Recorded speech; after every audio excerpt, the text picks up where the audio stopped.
What is going on, Knicks fans? We have Knicks basketball tonight. I'm excited about it. I want to provide the latest news of OG Anunoby as he has been upgraded to questionable, believe it or not. Now, even if he doesn't play tonight, he is still nearing his return. But the fact that OG Anunoby was upgraded to be questionable tonight gives me every reason to be optimistic about the return of OG Anunoby. Okay, this is very exciting. Mitchell Robinson, of course, is on his way back to making his season debut by the end of this month. A lot to get into in today's live show, Knicks Media. Big shout out to BetUS for sponsoring Knicks Media all season long. Salute to Knicks fans. We got just Knicks in the chat. What's good? When is Mitch returning? Don J asks. Mitch is supposed to make a March 1st return around that time. Not that exact date. Could be before March 1st or after, but that's where they're looking at. He's going to be eligible to be on the practice court, taking full 5v5 contact. He's going to ramp things up, and the return of Mitchell Robinson is on the way, ladies and gentlemen, which is very exciting because I'm here to tell you a healthy Mitchell Robinson is going to change everything with this Knicks team. Now, I know that's a big if, and some people are not going to buy into the idea that Mitchell Robinson can stay healthy and stay on the court. But saying that he can, watch out. That is a huge addition to an already very good Knicks basketball team. The Knicks are in third place in the Eastern Conference. They are looking good. They have been looking phenomenal these last few weeks. I know that we lost to the Lakers 2 weeks ago and the Celtics, and those are two games that I'm sure every Knicks fan wanted. But the Knicks right now are 34-18. They're getting healthier as the season goes on. And I think that there's a lot of reasons to be optimistic about this team moving forward. 7-3 in the next 10 in the last 10 games, and we're entering the All-Star break with a back-to-back tonight and tomorrow. And we'll see if the Knicks can come out on top with a little 2-game winning streak to get to 36-18 heading into the All-Star break. All right.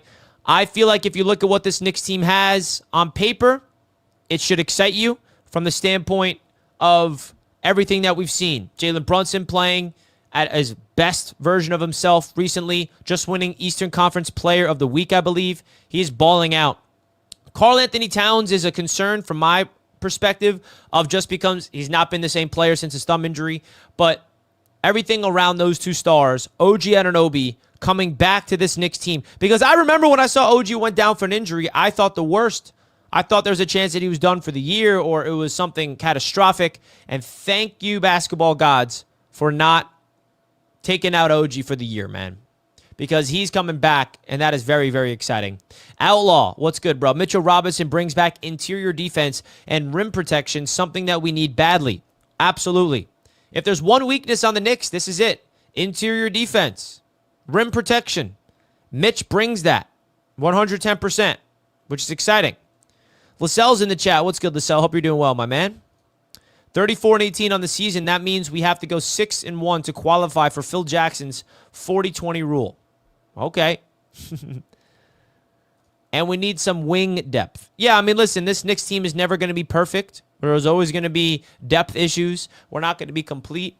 The Knicks gutted their depth for the stars they have in the starting five, and I think this offseason is when we can really get the more depth pieces behind this Knicks basketball team. Ariel Hook-Porty has been filling in for Jericho Sims, who got traded away. He's been having limited minutes. I like Ariel Hook-Porty finally getting his opportunity. I like Deuce McBride continuously getting better as the season goes on off the bench. Precious Achiuwa has been playing solid ball for this Knicks team. It's just a matter of time until we get Mitch back and then we see the actual full potential. That is what I'm waiting for. We haven't even seen the full potential of this Knicks squad yet, and that gets me really giddy. And that should get you giddy as a Knicks fan, too. Folks, don't forget, hit the like button on your way into the show. We're live on Knicks Media. The Knicks play basketball tonight. Again, we got a back-to-back. We're in Indiana tonight against the Pacers, and then we're home against the Atlanta Hawks, and then it is the All-Star break for these New York Knicks. Unfortunate loss on Saturday to the Boston Celtics. Definitely unfortunate. But hey, man, we got to just try to get revenge in Boston at the end of the month. That's how I look at it. That's how I look at it. Hook is looking good. He actually looks at the rim.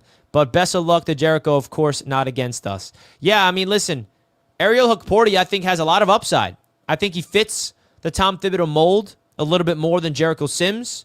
Jericho, the thing that made him unique is his lateral quickness, his ability to guard the perimeter at that size, his athleticism, his be able to jump, his vertical. But he never looked at the rim. He never was aggressive offensively. And he never really had any sense of rim protection. Hukporti actually looks at the rim, and he can provide some sense of rim protection. So I like Ariel Hukporti as a plus. There are upsides to this season. We got to remember this is year 1 of year 4. And we are doing pretty good regardless. Yeah, I hear what you're saying. This is the first year of this brand new core that Leon Rose assembled. But we haven't seen the full potential of this team until Mitch is healthy. That's why there's still upside, in my opinion. And I hear what you're saying. Next year is when we're going to see the fullness of this team, having a full season underneath their belt of gaining chemistry, having another offseason to get depth behind the starting 5. But the addition of Mitchell Robinson, there's some upside there. Because if you can say the weakness on this Knicks team, it's rim protection.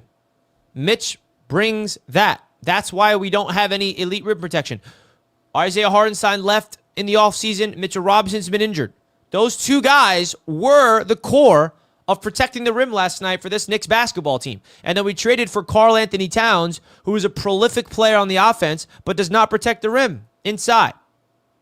So that's why I still think there's upside to this season. I would save OG until after All-Star game. I agree. I think OG coming back tonight is a little bit of a rush, but if he's fully go, let him go out there. I trust the Knicks training staff, but there's 2 games on a back-to-back, and he can have a full, long rest. I don't know. Maybe we can rest OG a little bit more, but I guess not. Should we start Robinson when he's back? No, I don't think he's going to start right away. He's going to come off the bench, and the Knicks are going to work him in. Remember, this guy's coming off ankle surgery, and he had a setback. I mean, he had a bad injury. The Knicks got to be careful with him, and I think the Knicks would be smart to let him come off the bench, let him work his way into the lineup, and get creative. Mitch is a beast off the bench. 100%. The priority next season should be improving the bench, nothing more, nothing less. Yeah, I mean, that's the only thing they can do. They're not going to make a... I'd be shocked if the Knicks make a move to break up the starting 5 they have entering next season. The starting 5 we have right now is set for next year. We don't need to make an addition, in my opinion. Unless an opportunity presents itself that Leon Rose can't pass up. I don't know. Obviously, he's not afraid to keep making this roster moves, but I think now he found his core, and he's going to want to establish continuity. So the only moves we can make this offseason is depth pieces, bench pieces. Our starting 5 is set. Brunson, Hart, Bridges, Anunoby, and Cat is your starting 5 this and next season. Minimum. Hopefully more. So I think this offseason is going to be all about adding pieces off the bench. I think Tom Tibbs isn't going to take you over the hump, and at some point you might need to find someone who can. I mean, Thibodeau got us this far, so if there's somebody that's going to be able to take this Knicks team to another level, you know, that's not Tom Thibodeau, we don't know if that's going to be the case or not. I'm still holding out hope that Tibbs can figure out a way to get us to the promised land. I still believe this is the culture that he's been establishing. The mindset of this Knicks team starts with Tibbs. He's not perfect. Of course, he has his flaws, but I'm going to not rule out Tom Thibodeau being able to accomplish something he's never accomplished before. Not just yet. We also got to remember that it took Boston 5 years to finally get where they're at. Talked to a Celtics fan neighbor and said that we are in the same predicament. Yeah, it's true. And I've been saying and that's a great point. I also bring up the Cleveland Cavaliers in this analogy and the Oklahoma City Thunder. This is the 3rd season, maybe even more, the Cavs have had the core that they have now. They traded for Donovan Mitchell. They've had Evan Mobley there for a minute. They traded for Jared Allen and Darius Garland. Their core guys have been there for years. They're developing chemistry, developing continuity. Now look what they are doing. The same core guys there for 3 seasons with playoff experience underneath their belt. The Celtics, years of continuity. Same team, same core. Some tweaks in the roster, but the main guys are still there.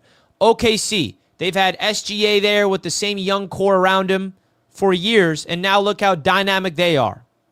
So the Knicks, this is technically year number 1 with this new core. It feels like it's been years of growing this Knicks team, which it has been, because the way the Knicks have been growing these past few years is trading players and trying to assemble the core that we can build around. And we found it. The core is here. We don't need to make any more moves to the starting lineup. The starting lineup is perfect, in my opinion. They're just going to get better with time. This starting 5 is one of the best offensive teams in the entire NBA. And now we're going to potentially bring in one of the better rim protectors in the league off the bench, Mitchell Robinson. So, I don't know. I feel like there's still some signs, and we can't expect this Knicks team to be perfect, but I like where they are. I really, really do. Jalen Brunson having a career year again from an assist standpoint. 26.3 points per game, 7.5 assists. He's having a tremendous season.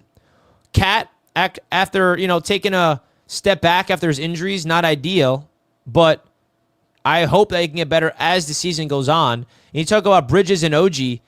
Bridges putting up 18, OG putting up 16, Josh Hart putting up 14. I mean, our starting 5 is set. And I'm not going to sit here and say, guys, be patient. But, come on. We have to let this team figure themselves out. And I'm excited, man. I'm excited about this trajectory of this Knicks team. I really, really am.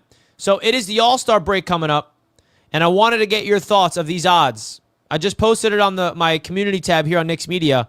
BetUS has the odds to win the three-point contest, and Jalen Brunson is the 6th best odd at plus 700.